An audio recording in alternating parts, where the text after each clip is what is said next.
अभी 2 दिन पहले रालोद प्रमुख जयंत चौधरी के 2 ट्वीट आए। एक ट्वीट आया जिसमें उन्होंने कहा कि खिचड़ी पुलाव बिरयानी जो पसंद हो खाओ, और फिर दूसरा ट्वीट आता है जयंत चौधरी का कि चावल ही खाने हैं तो खीर खाओ। अब इन 2 ट्वीट से जो है राजनीति में बड़ी हलचल है। सब अपने अपने तरीके से इसको देख रहे हैं। कोई इनकार लगा रहा है कि खीर से मुराद बीजेपी है और जयंत जो है बीजेपी में जाने की तैयारी में है। कुछ लोग कह रहे हैं कि मंत्रालय का ऑफर है फला फला, क्योंकि कैबिनेट विस्तार हो रहा है, इस वजह से बीजेपी अपने पक्ष में न लाना चाहती है और डील कुछ हो चुकी है इस तरह के खीर संबंधित ट्वीट, इसलिए ध्यान में रख करके जयंत चौधरी ने दिया। अब सब अपने अपने क्यास लगाते हैं। मैं भी, क्योंकि मैं भी एनालिसिस का थोड़ा सा, ज़्यादा तो नहीं पर बहुत ही थोड़ा बहुत जो कर लेता हूँ, उसके बारे में मैं भी कुछ अपना निष्कर्ष लगाया और आप लोगों से शेयर करना चाह रहा हूँ। मेरा अगर सीधी सीधी बात पूछी जाए तो मेरा मानना है लोकसभा जो चुनाव होंगे 2024 में, इससे पहले जयंत चौधरी बीजेपी में नहीं जाएंगे। नंबर 1, क्यों जाएंगे उसके कारण हैं। अब बीजेपी में जाके उन्हें क्या लाभ होगा? बीजेपी का ट्रैक रिकॉर्ड है, वो जिन छोटे दलों से बीजेपी गठबंधन कर रही है उनको ख़त्म कर रही है, और जयंत तो पहले ही अपना जनाधार बचाने में लगे हुए हैं। लोकसभा में उनका कोई नुमाइंदा नहीं है। अब अखिलेश के साथ 2022 में गठबंधन करने के बाद 8 सीटें प्राप्त हुई हैं। एक फिर बाद में उपचुनाव में जयंत चौधरी को मिली है, और सपन चौधरी जयंत को राज्यसभा में भी भेजा है अपने दम पर, क्योंकि अकेले जयंत चौधरी के पास इतने नंबर नहीं थे। उसके बावजूद भी डिम्पल का नाम आया था और डिम्पल का नाम फिर वापस करके जयंत चौधरी को राज्यसभा भेजा गया है। और मैं मानता हूं कि बीजेपी, ये अफवाहें चल रही हैं कि शायद बीजेपी में जयंत चौधरी को ज़्यादा सीटें मिल जाएंगी चुनाव लड़ने के लिए, लेकिन ये सब संभव नहीं है। ज़्यादा सीटें अखिलेश के पास ही मिल सकती हैं, क्योंकि बीजेपी का जनाधार ठीक ठाक है उत्तर प्रदेश में।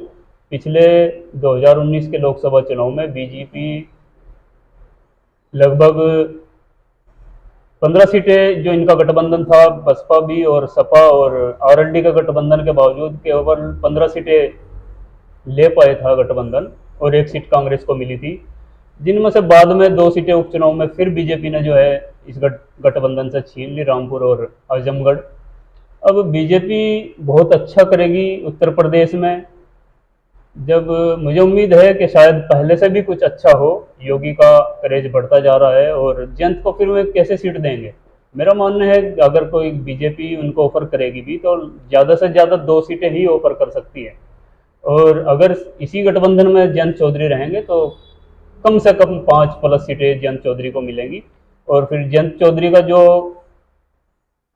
उनका वोट बैंक है, जिस समुदाय से जयंत चौधरी आते हैं, जाट समाज काफ़ी अरसे से बीजेपी के खिलाफ अपनी लड़ाई लड़ रहा है, चाहे वो किसान आंदोलन हो या फिर अब वर्तमान का पहलवान आंदोलन हो। सबसे मुखरता के साथ और हर मोर्चे पर अगर कोई लड़ रहा है वेस्टर्न यूपी में तो जाट समाज लड़ रहा है। उनकी अनदेखी जयंत चौधरी मैं मानता हूँ नहीं कर सकते। और इन ट्वीटों का मेरे हिसाब से जहाँ तक संबंध है, ये हो सकता है जयंत चौधरी अखिलेश पर दबाव बना रहे हों सीटें बढ़ाने का या किसी सीट को अपने पक्ष में लेने का। इसका मतलब सिर्फ और सिर्फ इतना ही हो सकता है, क्योंकि हर आदमी राजनीतिक भाषा नहीं समझता। राजनेता लोग जो बोलते हैं उसके वो मायने नहीं होते जो आम लोग समझता है। ये कहते हैं कि गूंगे की आवाज़ गूंगा ही समझता है, ये राजनेताओं की भाषा है। और एक पार्टी का राष्ट्रीय अध्यक्ष जो गठबंधन में है दूसरी पार्टी के राष्ट्रीय अध्यक्ष को किस भाषा में समझाता है, कैसे दबाव बनाता है, सिर्फ ये ट्वीट उसी से संबंधित है। रालोद का अगर जनाधार की बात करें तो सिर्फ और सिर्फ जो बैकवर्ड है जाट और मुस्लिम है। अब अगर जयंत चौधरी बीजेपी में जाते भी हैं तो क्या मुस्लिम मत उनके साथ चला जाएगा? ऐसा बिल्कुल भी संभव नहीं है। बहुत ही पदाधिकारी आरएलडी में मौजूद हैं। विधानसभा में रालोद की तरफ से विधायक भी मौजूद हैं और आइंदा जो है टिकट की लाइन में भी अमीर आलम जैसे कराने से दावेदारी किए हैं और भी अन्य भी हैं। तो मैं समझता हूँ इससे गठबंधन से बीजेपी के तत्कालिक लाभ तो जयंत को शायद कुछ हो जाए, लेकिन अगर दीर्घकालिक लाभ की बात करें तो जयंत को नुकसान ही होगा बीजेपी के साथ जाने से। और जयंत चौधरी नहीं चाहेगा कि हमारी पार्टी का कोई दीर्घकालिक नुकसान हो। तो आप निश्चिंत रहिए, जहाँ तक मेरा मानना है। वैसे समय बताएगा, समय बहुत बड़ा बलवान होता है और राजनीति में कुछ भी संभव है।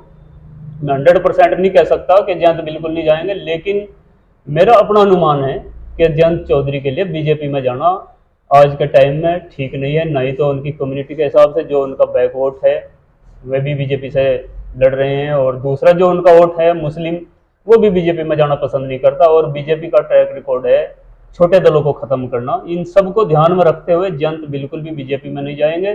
सिर्फ और सिर्फ इन ट्वीटों का जो मतलब है वो सिर्फ दबाव बनाना है सीटों के बंटवारे को लेकर और अधिक सीटें पाने के लिए, इससे ज़्यादा कुछ नहीं है। बाकी समय आप देखते जाइए, समय ज़्यादा नहीं बचा है, 8-10 महीने बचे हैं।